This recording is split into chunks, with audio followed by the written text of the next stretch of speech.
everybody. From Washington, I have a very special guest tonight, my friend, State Senator James Skoufis, who represents a good part of Orange County. We overlap a lot, and while my beat is federal and his is state, I could not ask for a better partner in government.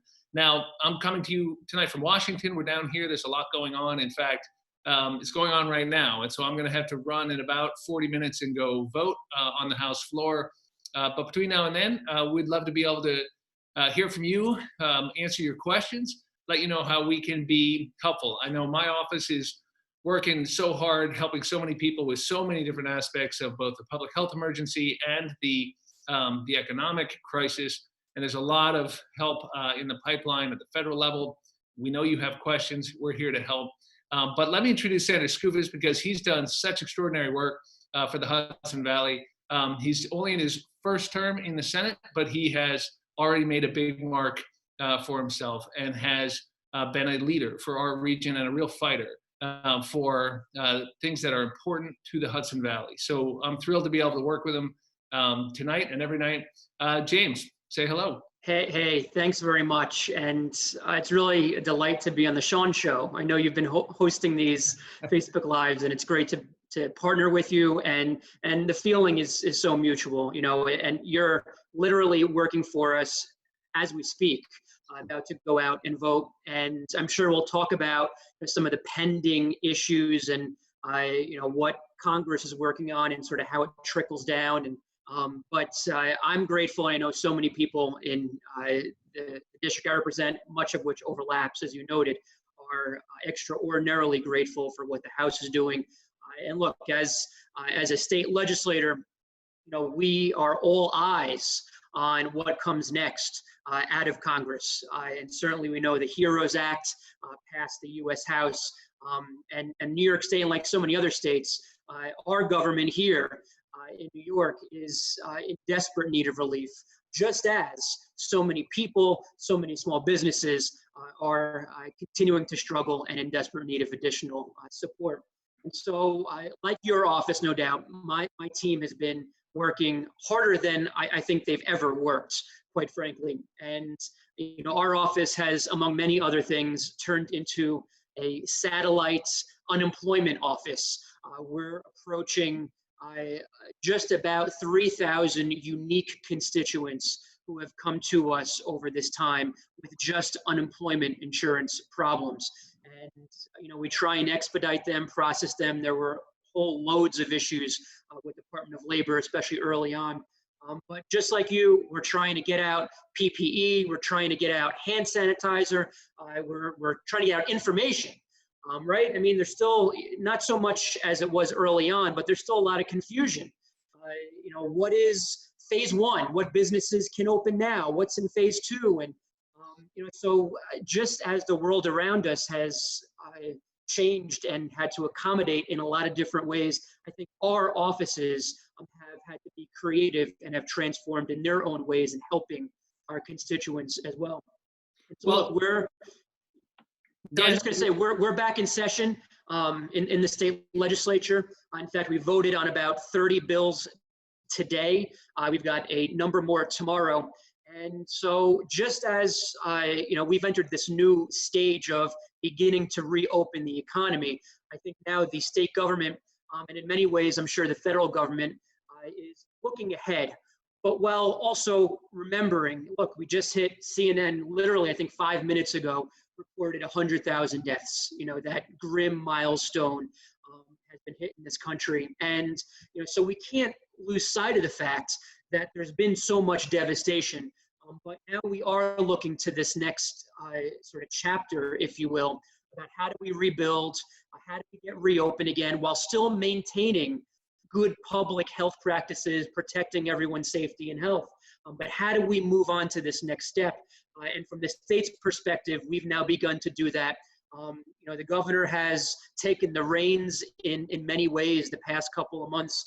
I think now it's past due. The legislature begins to take up bills, put in statute many protections that are needed. Tomorrow, we're passing legislation to offer death benefits to any of these frontline public employees who have succumbed to the virus, make sure that their families are protected here in New York State and taken care of financially. So there's a lot of work to do, you know as well as I do. Here in New York, from the state government's perspective, I view this as a trickle down, right? So we're waiting to see what this next stimulus does for state governments. Based on that, school districts in New York, local governments are waiting to see what the state government is able to do and fill these gaps and whether we can address some of their issues. And then, police departments, local services are then affected from those local governments and what we're able to do for this. So there's really this entire chain, and it begins with what's in the next stimulus. You guys did your job, thanks in large part to people like you who are out there fighting for New York tooth and nail. And hopefully the U.S. Senate follows suit, and certainly we need something signed into law. But we have a $10+ billion gap. The governor has mentioned it many times in his briefers. And if we don't get adequate relief to fill those gaps, and make no mistake, we need to have a balanced budget every year. This isn't a matter of, okay, if we have a deficit, we can just go print more money. We're constitutionally obligated as states to be able to balance our budget. So there are only two options, or I guess three, if we don't get state relief. One is cuts. Two is raise new revenue, taxes, which people want to avoid at all costs. Or three, I guess some combination of the two, right?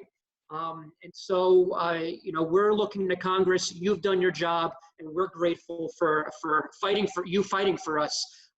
But there is this domino effect that's going to take place over the coming weeks. Well, James, we've got people trying to ask questions. So, folks, if you want to ask a question for Senator James Skoufis or me, Congressman Sean Maloney, just type it in the comment section. We'll get to as many as we can.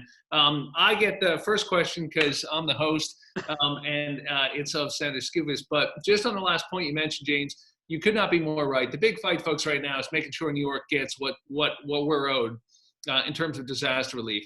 What we passed out of the House about a week ago would mean $216 million directly to Orange County. It would mean $165 million to Dutchess County. It would mean $55 million to Putnam County and $544 million to Westchester County over the next 2 years. It would also include $90 billion to our schools, K through 12. That's what James is talking about. Those school districts are waiting to hear about. It would include another $3.8 billion for the MTA. That's Metro North. That's on top of the money we put in there before. And this is really important. It would include it did include, and it passed the House, a full restoration of your state and local tax deductions that were taken away a couple years ago. Those four things alone would make it a huge win for New York, because there's also $32 billion directly to the state government over the next 2 years, in addition to all the amounts that would go to county and municipal level governments. So it's really life or death for our school districts, for our local governments that have just been hemorrhaging revenue because of the crisis. But my question for Senator Skoufis is you yourself came down with COVID-19. You never know it. You look amazing. You clearly came through it with flying colors. So as someone who's had the virus, and then folks, I promise we'll get to your questions, but I bet a lot of people are wondering, tell us what it was like, and tell people what they need to know about this, if they're hearing about it, but don't really know what it would be like. Yeah, no, I appreciate that. And look, so well, thank you. Hey, thank you. And look, it's perspective is important, right? So, I mean, I wasn't in the hospital. I wasn't on, death's doorstep at any point. But look, I'm 32 years old. I have no underlying health problems. And I was sick as a dog. I would say I was probably the sickest I've ever been in my life for 12 straight days. And a few days after that, sort of getting my energy back. And so I was in bed all day, every day for almost full 2 weeks. And I had every symptom except for, thank God, the most serious, which is respiratory issues. My oxygen levels did drop quite a bit, but not to the point where I was having trouble breathing. But I had 102 temperature for those 12 days. I was waking up in puddles from night sweats every morning. I mean, it was literally gross stuff. Shakes worse than I've ever had in my life from these chills. And so, it was just a miserable almost 2 weeks. And look, so I was in my bedroom. We don't have an enormous house, my wife and I shuffle around the corner to the bathroom a few times a day, but I was in my bed for 12 straight days. That gets old pretty fast, even besides sort of the physical toll. There's a little bit of an emotional and mental toll too. And while you're in bed for 12 days, look, the news has been 24/7 for 3 months, right? And rightfully so, because this is a huge deal. But there's been a story about every aspect of every component of this disease. So it's real easy when you're in bed, just trying to look through, okay, what's next, what's coming, to find that CNN story of the 32-year-old who had an amputated leg because he had a blood clot, and doctors are saying there are a lot of blood clots in 20 and 30-somethings who get the coronavirus. And so, you jump down this rabbit hole, kind of by accident. And there's a whole little layer of being scared and frightened that, oh my God, like, look what's happening to other healthy young people. But look, I'm fine. I'm back on my feet. I'm relieved. I'm happy. My wife was a tremendous caregiver. And look, there's a toll for caregivers too, and people in the house, where it actually turns out she caught it, was asymptomatic. We got antibody tests. But, she was living in her house for 2 weeks, scared out of her mind about catching the virus. So, we made it through. We're one of the fortunate ones. But this is not a joke, and we got to maintain our vigilance as we move forward. Well, I'm glad you're doing so well, and your wife, and you'd never know you were any worse for the wear. You look terrific, and I know it's going to make you an even more committed fighter on this issue as you are on all the others. So listen, folks, if you have a question, type it in the comment section. I also want to make sure you know that you can always call my office, and I'm sure James will make the same offer. Our number is 845-561-1259. 845-561-1259. On the website. We're helping hundreds of our neighbors right now with all aspects of this, whether it's the unemployment insurance or the direct cash payments or the PPP loans. I know it can be confusing, but there is a lot of help out there. If you're a senior having trouble with prescriptions or your groceries, there's help out there. All this information's been collected on my website, seanmaloney.house.gov, or just call us. I also want to let our farmers know, and James, I know you know how important this is, that the Farm Service Agency today is accepting applications for the relief programs through the Department of Agriculture. This is really significant. If you're a farmer, there are meaningful $250,000 cash payments available for farmers who are suffering because of the epidemic. Call my office, we can help with that. But you can also just go to the Farm Service Agency, USDA. That program opened today. So it's really important that folks get up to speed on that. So 845-561-1259. James, you want to make the same offer? Yeah, same pitch, 845-567-1270, Skoufis at nysenate.gov. Everything's on the website. And as Sean said, just to reinforce, we're trying to be supportive wherever possible. There is a lot of confusion. There's state programs, federal programs. How do I apply? Where do I apply? And so, there's no question that's too silly to reach out to us and ask. And, that's why we exist, right? I mean, that's why we're there. Yeah, listen, we love helping people. That's what we do. So we got some questions. Let's get through them. So Anne Marie asks, any news on hazard pay? My husband is an essential warehouse worker. He and his coworkers have and are working 13 to 15 hours a day. They need help. So in the HEROES Act on the federal level, we passed hazard pay for essential workers. I had a proposal on that that was included. The idea being that you'd treat people's wages like we would for people in hazardous situations like combat and others. James, I know there's some action on the state level as well. What should people know about hazard pay? And let me take one more question while we're at it. Maggie says, I've applied for unemployment for a month and says it's confirmed, but haven't received any money yet.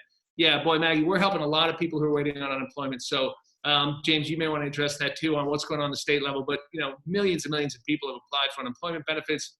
There are better benefits, more generous, more comprehensive, apply to more people. It can take a little while to get it sorted out. So call my office on that. So what can you tell people about both hazard pay? Anne Marie wants to know, and Yep. Maggie wants to know about unemployment. delays? Yeah, sure. So very early on, we passed paid sick leave for anyone that is affected by COVID, and so we tried to take care of that. Anyone that had to leave work, in addition to unemployment and other benefits, they could get paid sick leave without any worry. Next, we're trying to address, as I said before, actually tomorrow we're passing a death benefit legislation. We're negotiating now an item that would run some benefits through the workers' comp system. And obviously that's a delicate balance because we need to be respectful rather, of the plight of many small businesses. Some of the larger businesses are actually doing okay. Some are actually making more money during this pandemic, but that's a fine balance. But we're looking at some workers' comp type benefits for folks who need help as well. So there's a lot still going on, and we're watching to see what the feds do too. I mean, if you guys come out with hazard pay, that's great, and then we're able to respond appropriately. On DOL and unemployment, the system had a lot of hiccups, a lot of problems. It's gotten better, especially of late. The number of claims going in is now a lot lower than the number of claims processing out, which is, a good equation to have. And so the pending number of claims has dropped significantly over the last week or two. But still, there are tens of thousands of New Yorkers who have problems. And as Sean offered, you should reach out to our offices. We have channels in the Department of Labor that we can flag applications, try and expedite and find out what exactly the problems are with your claims applications. And most importantly, this is the thing we hear about all the time, get someone on the phone with you. Hey, I'm waiting 5 days, 3 weeks, 5 weeks, and I can't even get a human being to talk to me about what's going on. We can help do that. Yeah, folks, just call our offices. I mean, the governor's made a commitment that anybody we bring in who's been waiting as long as Maggie says she has been will be put to the top of the list, basically, and we'll figure it out. So call 845-561-1259. Call James's office. We'll blow through those. Walls. This system is working better now, and we got to get that done. We got to keep faith for those frontline workers. I mean, everybody knows the heroes have been just extraordinary. So Richard wants to know, he says he's been unable to get an SBA loan. It's closed out. He's a landlord with 20 tenants in Westchester and Putnam. His restaurant can't pay rent. I'm not getting any relief. So on that issue, there's two kinds of loans you're hearing about. There's the Paycheck Protection Program that still has $150 billion remaining. So if you've been unable to get a loan, or you were denied, or you had trouble the first time, go back at it, talk to your lending institution, or just call my office. We'll walk you through it. Call 845-561-1259, and we can do that. There are PPP loans available. People may also be thinking about the direct SBA loans that are different. Those are called the Economic Injury Disaster Loan. You'll hear people say EIDL loan. It's an acronym, EIDL. That program ran out of money. We put more money in. They have not reopened it yet, except for certain kinds of agriculture businesses and others. So if you're having trouble there, you may have to wait a little while longer. But again, if you call my office, we'll walk you through it. Or it may make sense to go the direction of the PPP loan where there are funds available. And this is important. This week, tomorrow, in fact, we're going to pass out of the House a bipartisan standalone measure. It was in the HEROES Act, which we passed last week, the whole bill, which is waiting for action in the Senate. But we've pulled out one part, and on a bipartisan fashion, we're going to extend the PPP deadlines and put more flexibility in that program. So if you're a restaurant owner and you've got a loan, and you say, hey, most of my costs are rent, not payroll, we're gonna let you use more of the money for your fixed costs, for your rent, for other expenses, not just payroll. So it'll be 60-40 in our proposal rather than the 75-25. And we'll make it 24 weeks instead of 8 weeks. So longer to bring back your employees, longer to pay back the loan, more flexibility on the use of funds. And that's a bipartisan proposal that'll pass, I predict, from the House and the Senate, and we'll get into law soon because the deadlines were just too short and people are waiting. James, this one's going to be for you. Rent relief, mortgage relief, landlord assistance, student loan forgiveness. Mary wants to know about all those things. What can you tell? Oh, and one more from Tom, who's asking, he says, we need to open our schools in September. In person, he means, have the kids go in person. It's a moral obligation to provide the best education possible. Online isn't good enough. but it's not the school's fault. So Tom wants to know about opening the schools, and Mary wants to know about rent relief, mortgage relief, landlord assistance, student loan forgiveness. Bottom line, she needs help. A lot of people need help. There's a lot going on the state level, not just the federal level, right? Talk about that. Yeah, that's right. So I'll take the second one first because I think it's, from my perspective, a little bit easier. I agree with the sentiment. There is no substitution for in-person, in-classroom engagement with a teacher, right? Distance learning was a matter of, I think, necessity, just given the public health crisis that was ongoing. But we need to transition back into the classroom. Certainly, I think everyone needs to consider what additional precautions can be taken in school buildings, but ultimately we do need to get kids back into the classroom. In fact, just today, I put out a letter with 21 colleagues in the state Senate calling for live or in-person outdoor graduation ceremonies starting in July. I've heard from a lot of high school seniors and their families who are just devastated that they've lost the entire year of senior experiences. And this is a meaningful event, right? Your high school graduation, everybody remembers. So we're pushing on a number of fronts on the school side there. On the first, look, we are, in fact, today we passed a couple of bills that will help, at least along the margins. We're allowing municipalities to put in place an extension of property tax bill due dates. The most imminent one is village taxes are literally due in a couple of weeks. And so we're giving authority to villages to say, hey, look, they don't have to be due in June.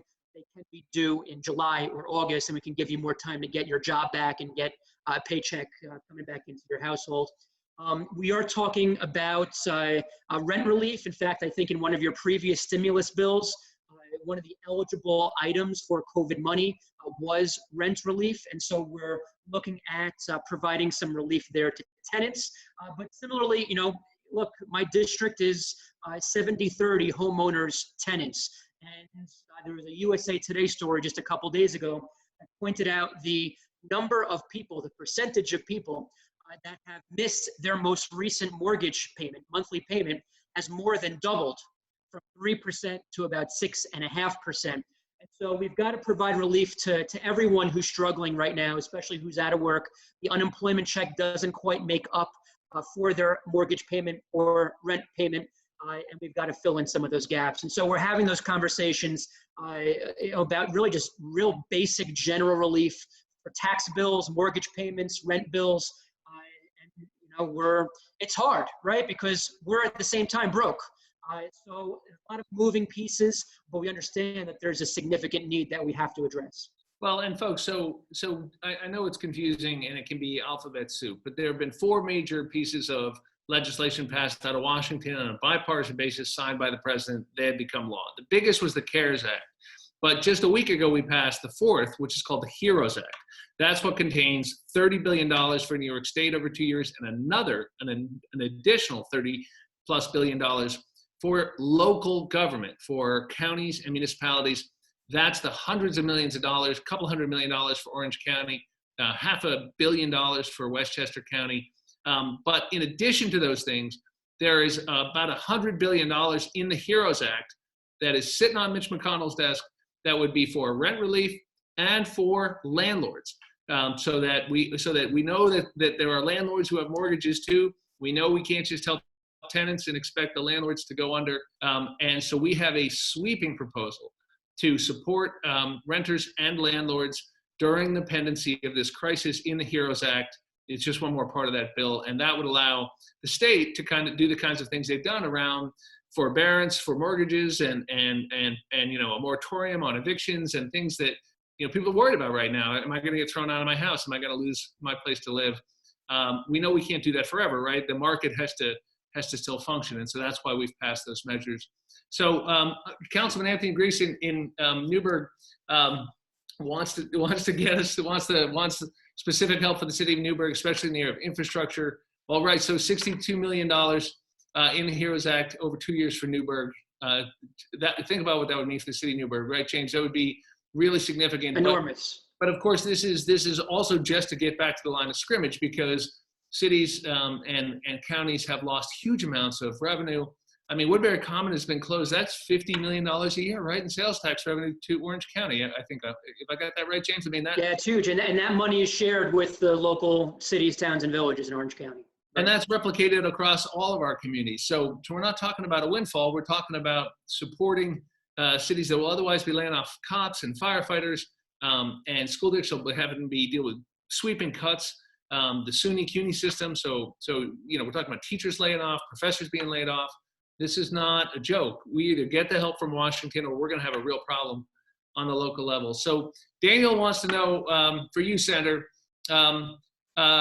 have you been advocating for the expansion of Route 17 from Harriman to Sullivan County? This is the type of project that the federal government can help fund, move forward, and put lots of people to work. I think he means, well, you know what he means. Yeah, I know what he means. Yeah, so, and I think this dovetails a little bit with the previous question from Councilman Grice too, in that one of the ways that we can inject livelihood, jobs, money back into our local communities is a WPA style huge investment in infrastructure projects, right?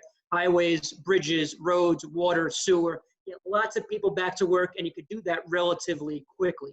And so Route 17 is a perfect example. I know you've been a proponent of the project.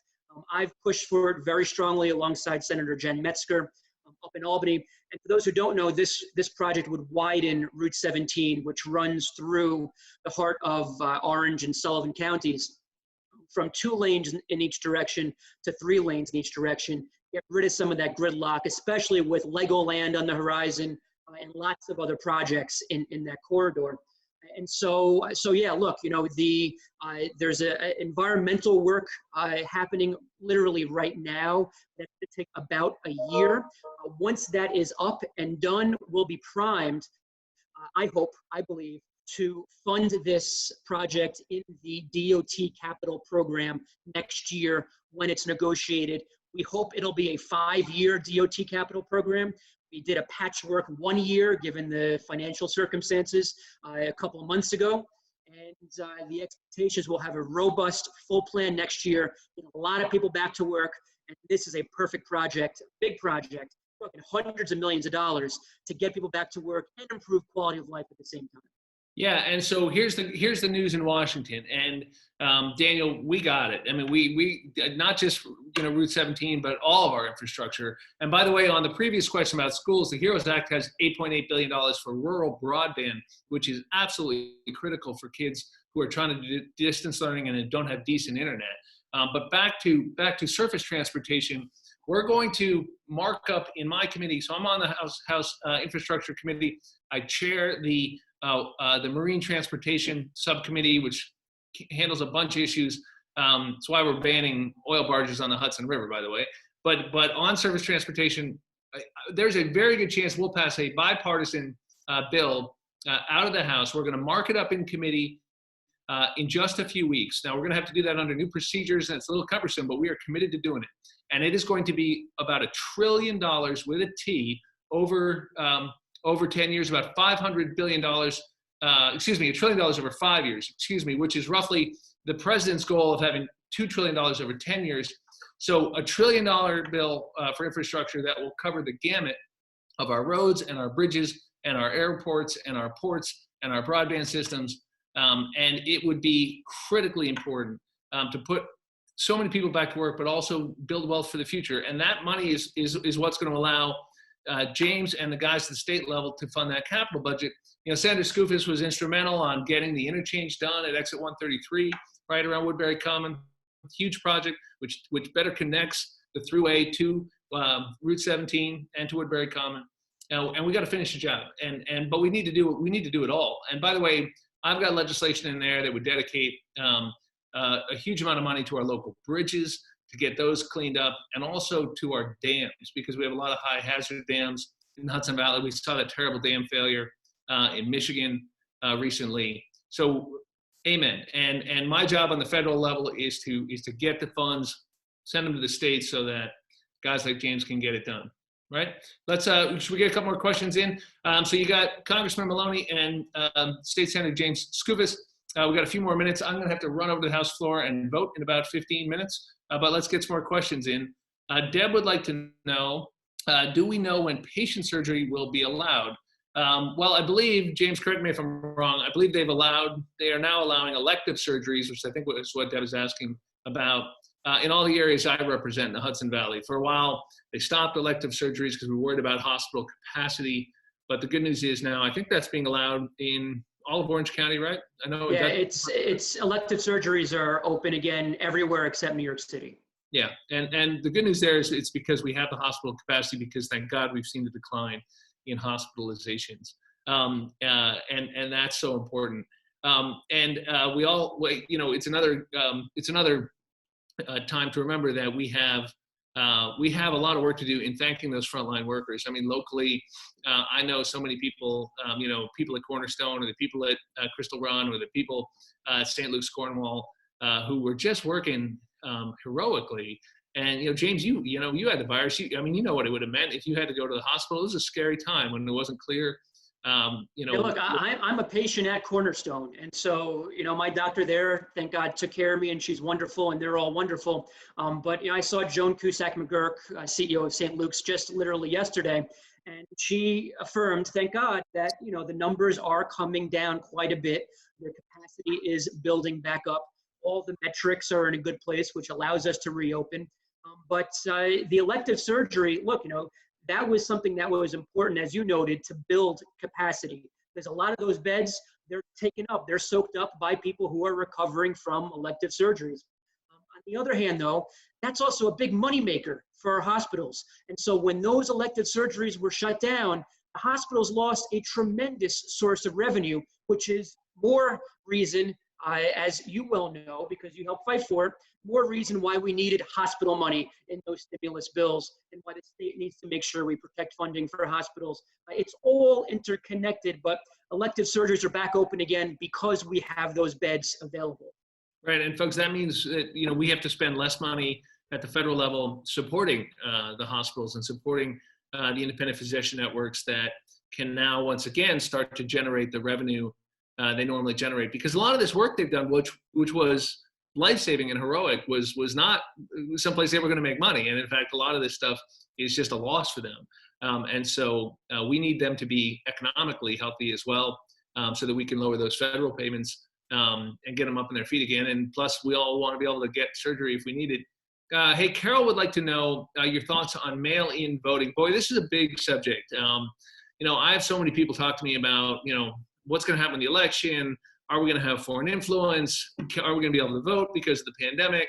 New York has had a lot of changes to our voting laws since you guys took the majority. What should people know about voting in New York? Yeah, look, tell what's changed and what's different. And even Twitter has weighed in on mail-in voting as of a couple days ago. Took mail-in voting for them to finally call out. New York has, you're absolutely right. New York has made a lot of changes. We have early voting. As of last year, we joined the 35 plus other states in the country with some form of early voting. But given the pandemic, there's obviously a lot more pressure to make sure that people can vote safely. Even with the economy starting to now reopen, lots of people are still concerned about the prospect of going out physically to a polling place. Those polling place inspectors are often senior citizens. And so there's still a lot of concern, right? And so for the June primary, which is congressional primaries, state primaries now, we consolidated, and the presidential primary, if you're a Democrat, and some minor party primaries as well locally. They are all now in June. We're still not out of the public health, at least precaution phase. And we are sending out applications for absentee ballots to every eligible voter in New York who can vote in one of those June primaries. So in fact, I think many people got them today or yesterday. They only just recently came out of the Board of Elections and got put in the mail. You fill that out if you've got problems, and you can get a absentee ballot mailed to you if you have concerns about voting in person. And that is across the board, right? So the old days when you had to have a reason to vote absentee, that doesn't apply anymore. If you want to vote from home by mail, if you're got a health condition, if you're worried about voting, you can do it.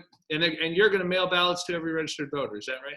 So there are some people who are not eligible to vote in the primaries next month. If you are, you're getting an absentee ballot request form.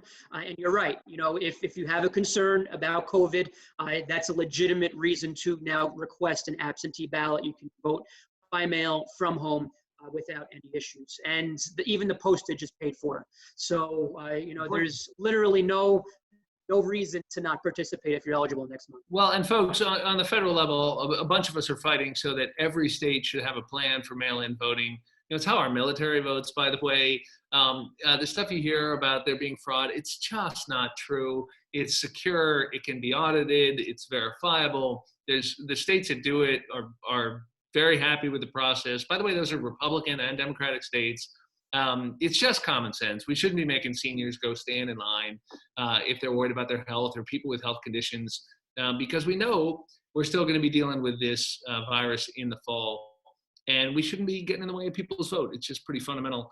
All right, so Brian wants to know, what about towns that own their own beaches? What is the criteria for them to open because the state opened all their beaches? What do you know about that, James? It's a good question, and it's amazing how many of these little detailed niche questions there are as we're reopening, and everyone is seemingly confused about at least one thing or another. And so beaches outside New York City that are state-owned have opened as of a couple of days ago, and any town-owned beach, like for example, I know Woodbury has a town-owned beach, they can open at their own option. If they so choose, they still have worrisome virus numbers. They can choose to continue to keep them temporarily closed, but they can open at the option of the local town or village or city, whoever owns the beach. That's great. Yeah, and a lot of people worried about that with their kids inside and the weather turning.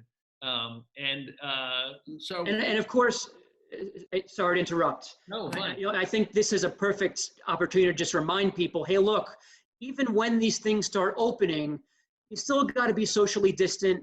You still ought to wear a mask. These are CDC recommendations. These are guidelines from the state, Democrats, Republican administration in DC. And it's just common decency, right? I mean, it's been said a couple times from various people that I've heard this week, follow the holy book, look at the Bible, right? Love thy neighbor, put on a mask because you're protecting other people in the process. Well, James, I'm going to have to wrap it up because I'm sorry to be distracted. I mentioned at the beginning, folks, we're literally voting on the House floor. I'm in Washington tonight. They're calling me because I was supposed to be over there before, but they let me kind of vote at the end so that we could finish our program tonight. So we're going to have to end a little early. There's one last question from the city of Newburgh, Karen, who wants us to discuss a bit about our vision for creating a new normal that includes course correcting some of the gaps that have been heightened by COVID, food supply chain, given the immigrant workforce, healthcare disparities, essential workforce there, minimum wage. So I have to apologize, Karen. I don't have time for a super long answer, but yeah, listen, I totally get where you're coming from. We have learned a lot about what the reality is for millions of Americans in terms of their access to good healthcare. We've learned a lot about our food, and right now we're euthanizing tens of thousands of farm animals at the same time as we've got mile-long lines at food banks because we can't redirect the food through the distribution networks we have.